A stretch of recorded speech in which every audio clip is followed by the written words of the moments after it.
Gujarat Titans 229 run বানিয়ে 230 রানের target Chennai super Kings দিয়ে দিয়েছে। তার আগে তোমাদেরকে জানিয়ে রাখি যে আহমেদাবাদের ময়দানে আজ পর্যন্ত 205 রানই হাইয়েস্ট রান চেজ হয়েছে। হ্যাঁ, সেই কলকাতার সেই সুপার ইনিংস যেটাতে রিঙ্কু সিং শেষে 5 বলে 5টা 6 মেরে ম্যাচটা জিতিয়েছিল।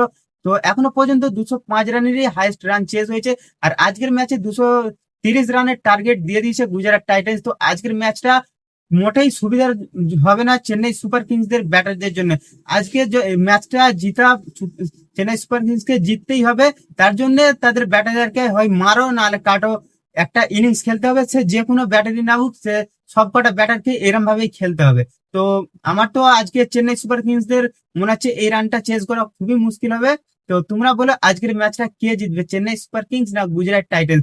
আর যদি চেন্নাই সুপার কিংস আজকের ম্যাচটা হেরে যায় তাহলে প্লে অফ থেকে পুরো বাইরে বেরিয়ে যাবে, পুরো এলিমিনেট হয়ে যাবে, তাদের জন্য আর কোনো চান্স থাকবে না প্লে অফে যাওয়ার জন্য।